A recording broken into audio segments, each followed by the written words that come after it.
नमस्कार मैत्रिणींनो, आम्ही बहिणी आपल्या चॅनलमध्ये तुमच्या सर्वांचे मनापासून स्वागत। मी आहे अनिता। तर बघा, रोजच्या कामाची सुरुवात झाली होती आणि खूप काल वादळ वारं सुटलं होतं। खूप अशी माती घरामध्ये आली होती। मग म्हटलं ते बघूनच आपल्याला नको वाटत होतं, कारण आता 2-3 दिवस झालं खूपच वादळ सुटत आहे, पाऊस पण येत आहे आणि खिडक्या जरी झाकल्या तरी खिडक्यातून थोडं का होईना तरी माती आत येतीच। आपल्याला थोडं झाकायला वेळ वगैरे झाला की माती आत येतीच। अशा पद्धतीने सर्व काही माती आत आली होती। पूर्णपणे टीव्हीला कवर झाकून घेतला आणि पूर्णपणे कपाट वगैरे स्वच्छ पुसून घेतले, कारण खूपच अशी माती दिसत होती। त्यामुळे आपल्याला ही नको वाटतं, ते स्वच्छ केल्याशिवाय बरं वाटत नाही। तर म्हटलं चला आज स्वच्छ करूया, म्हणून पूर्णपणे स्वच्छ करून घेतलेलं आहे।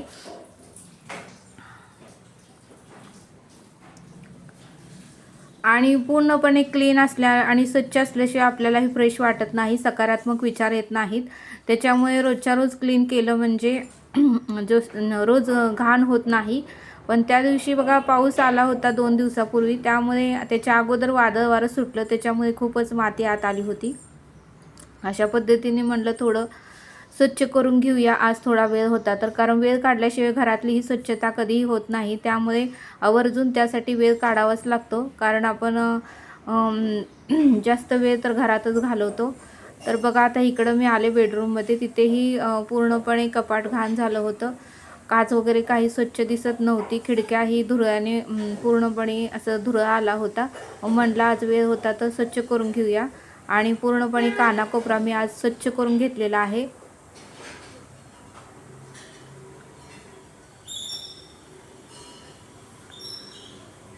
आणि बघा, थोडी का होईना जाळी जळमट ही लागतेच, माती वगैरे सगळीकडे पडतेच। त्यामुळे आपल्यालाही वावरताना वगैरे बघताना वगैरे ते आधी कधी स्वच्छ करेन असं आपल्या मनाला होतं आणि त्यामुळं बाकीची सगळी कामं ठेवली मी, पण आधी म्हणलं ही स्वच्छता करून घ्यावी, म्हणून आज मी स्वच्छता करायला घेतलेली आहे।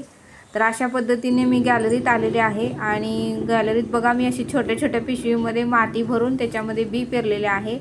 आता काही ह्याच्यामध्ये मी सीताफळाची बी पेरलेले आहेत, काही ह्याच्यामध्ये मी आंब्याची बी पेरलेले आहेत, तर काही ह्याच्यामध्ये मी चिक्कूची बी पेरलेले आहेत।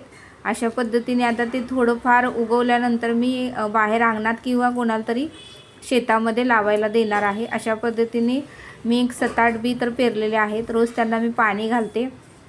म्हटलं आपल्याकडून ही थोडीफार सेवा व्हावी झाडांची, आणि झाडं आहेत तर आपण आहे, त्यांच्यामुळे ऑक्सिजन वगैरे सगळं काही आपल्याला मिळतं।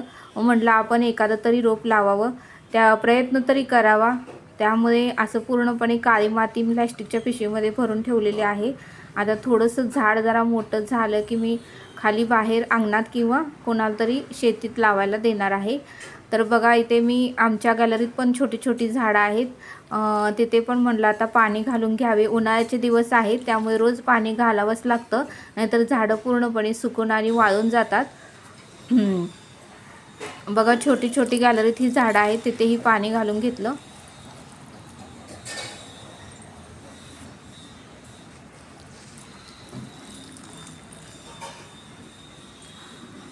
शेवंतीची झाडं आहे, तिथे सीताफळाचं एक आलेलं आहे, आता ते थोडं मोठं झालेलं आहे, आता मी खाली लावणार आहे।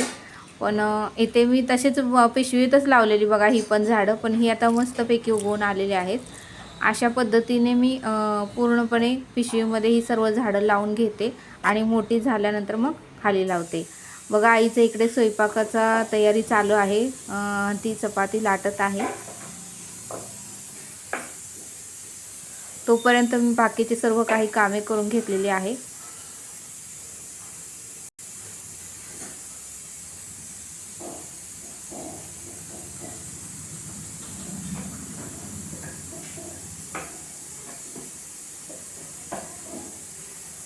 चला भेटूया नेक्स्ट व्हिडिओमध्ये, बाय।